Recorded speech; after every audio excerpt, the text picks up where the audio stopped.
Good morning all of you. तो आज के क्लास में क्या पढ़ेंगे?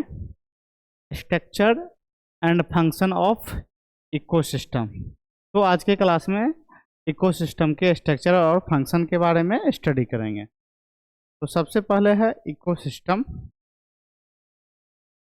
Ecosystem living and non living things.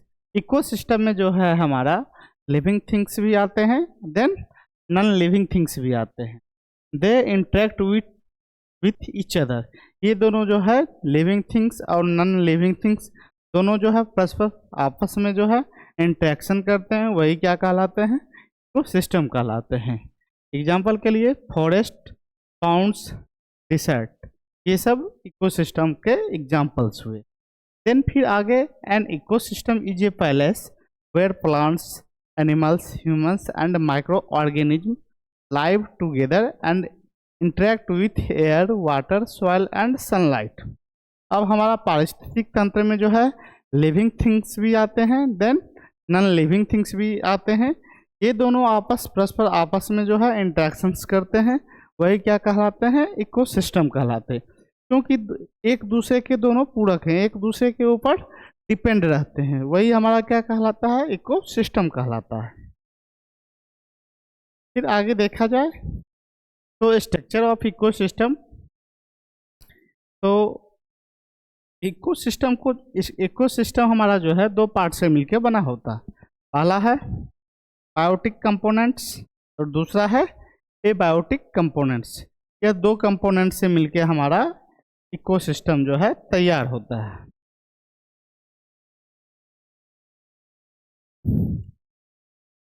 फिर आगे देखते हैं बायोटिक कंपोनेंट्स। बायोटिक कंपोनेंट्स के अंतर्गत जो है लिविंग थिंग्स जितने भी हैं वो सारे के सारे बायोटिक कंपोनेंट्स के अंतर्गत आते हैं, और लिविंग ऑर्गेनिज्म जितने भी लिविंग ऑर्गेनिज्म हैं वो सारे के सारे बायोटिक कंपोनेंट्स के अंतर्गत आते हैं। जैसे कि हमारा प्लांट्स, पेड़ पौधे हो गए, एनिमल्स, ह्यूमंस और माइक्रो ऑर्गेनिज्म, ये सारे के सारे जो हैं वो सारे के सारे बायोटिक कंपोनेंट्स के एग्जाम्पल हुए।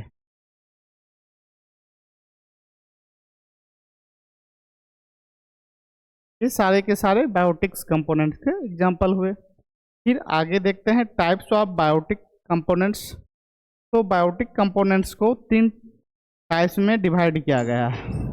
पहला है प्रोड्यूसर, दूसरा है हमारा कंज्यूमर्स और तीसरा है डिकम्पोजर्स। प्रोड्यूसर उत्पादक हो गए, कंज्यूमर्स उपभोक्ता हो गए और डिकम्पोजर्स जो है ये अपघटक हो गए। तो बायोटिक कंपोनेंट्स जो है हमारा कितने पार्ट से मिलकर बना होता है? तीन पार्ट से। पहला एक है हमारा प्रोड्यूसर, दूसरा कंज्यूमर्स और तीसरा डिकम्पोजर्स। बायोटिक कंपोनेंट्स को तीन पार्ट में डिवाइड किया गया। अब पहला है प्रोड्यूसर। ऑटोट्रॉप्स ये उत्पादक होते हैं। मेक वन फूड, ये अपना भोजन जो है खुद बनाते हैं, जिसको स्वयं पोषी भी बोलते हैं, या किसी के ऊपर डिपेंड नहीं रहते हैं। और ये अपना भोजन कैसे बनाएंगे? तो यूज सनलाइट, प्रकाश के माध्यम से जो है ये अपना भोजन जो है फोटोसिंथेसिस की प्रोसेस करके जो है ये अपना भोजन खुद बनाते हैं। जैसे कि एग्जांपल के लिए प्लांट्स हो गया और एल्गी हो गए, ये प्रोड्यूसर के एग्जांपल हो गए। फिर आगे है कंज्यूमर्स, जिसको हेटेरोट्रॉप्स बोला जाता है। Depend on others for food, यह भोजन के लिए जो है दूसरे जीवों या दूसरे पे आश्रित होते हैं, को परपोषी बोलते हैं। अब ये को भी जो है तीन पार्ट में डिवाइड किया गया है। पहला हमारा है हेर्बिवोरस, सेकंड है कैर्निवोरस और थर्ड है ओमनिवोरस। पहला है शाकाहारी, जिसको हेर्बिवोरस बोलते हैं, सेकंड है हमारा कैर्निवोरस मांसाहारी और थर्ड है हमारा ओमनिवोरस सर्वाहारी। फिर आगे देखते हैं डिकम्पोजर्स।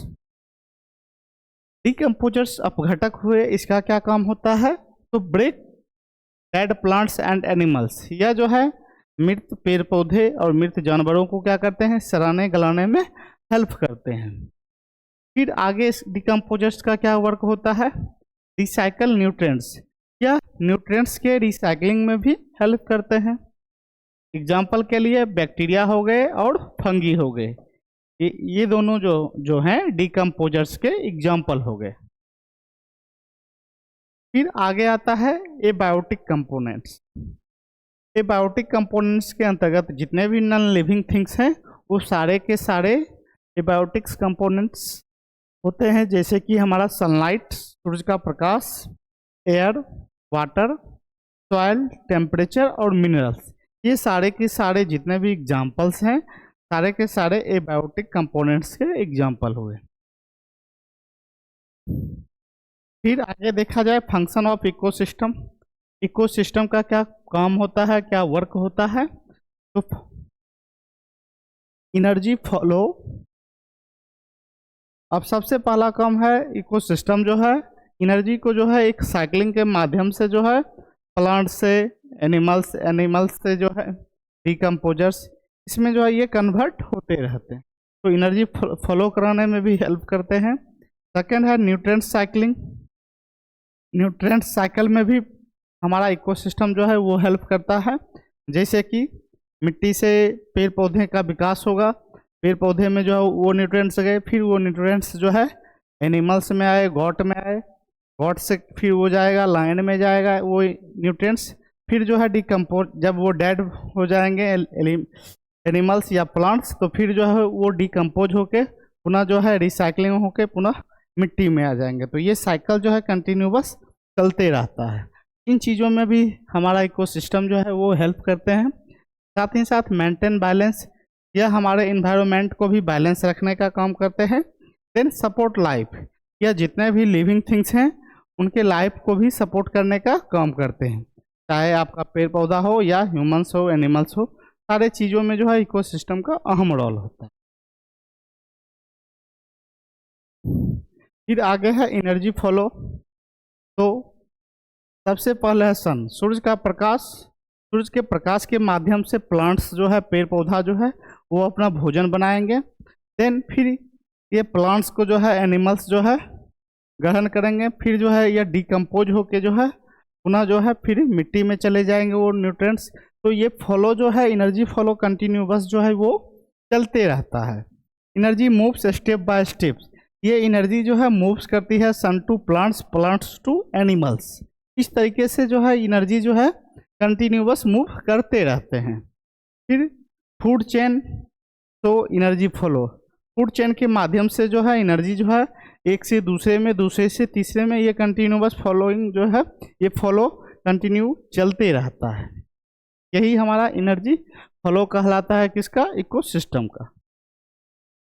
फिर आगे है फूड चेन एग्जांपल्स, जैसे कि सूरज के प्रकाश वो ग्रास के डेवलपमेंट में हेल्प करेंगे, उस हमारा जो है सूरज के प्रकाश के माध्यम से जो है पेड़ पौधे अपना भोजन बनाएंगे। फिर ये घास जो है डियर, हिरन इस घास को खाएंगे, देन उस हिरन को फिर कौन खाएगा, लायन खाएंगे। तो ये कंटिन्यूअस जो है यह फूड चेन जो है कंटिन्यूअस चलते हैं, प्रथम से द्वितीय, द्वितीय से तृतीय, ऐसे कंटिन्यूअस जो है फूड चेन एग्जाम्पल जो है ये पूरा साइकिलिंग जो है कंटिन्यूअस चलते रहता है हमारे एनवायरनमेंट में। फिर आगे देखा जाए तो nutrients cycle. Nutrients move in cycle, nutrients जो है एक साइकिल के माध्यम से जो है वह कंटिन्यूअस मूव करते रहते हैं। सन से ग्रास, ग्रास से गॉट, गॉट से लायंस, फिर डिकम्पोजर्स, ये कंटिन्यूअस न्यूट्रिएंट्स जो है कंटिन्यू चलते रहते हैं। Plant take nutrients from soil, पेड़ पौधे जो है अपना न्यूट्रिएंट्स किससे लेते हैं, मिट्टी से लेते हैं। एनिमल्स ईट प्लांट्स, अब उस प्लांट्स को जो है एनिमल्स जो है वो खाते हैं। देन फिर decomposers return nutrients to soil, और फिर वो प्लांट या फिर एनिमल्स अगर वो डेड करते हैं तो डिकम्पोजर्स क्या करते हैं, उन्हें सड़ा गला के फिर जो है मिट्टी में कन्वर्ट कर देते हैं। तो ये न्यूट्रिएंट्स जो है कंटिन्यूअस जो है इस साइकिलिंग के माध्यम से हमेशा चलते रहती है।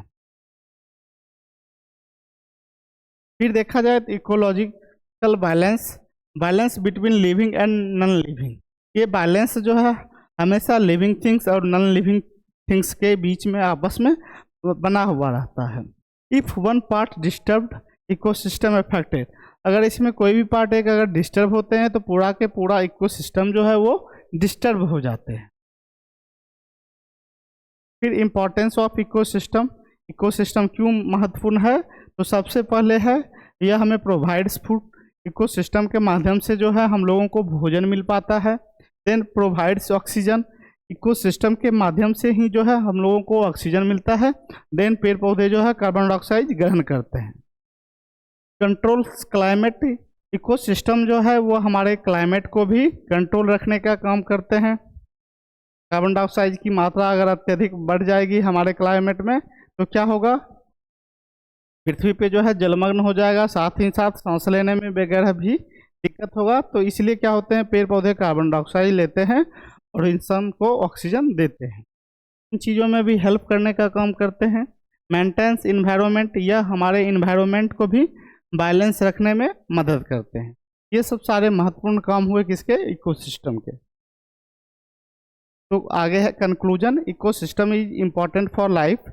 इकोसिस्टम जो है वह हमारे लाइफ के लिए, हमारे जीवन के लिए बहुत ही महत्वपूर्ण होते हैं।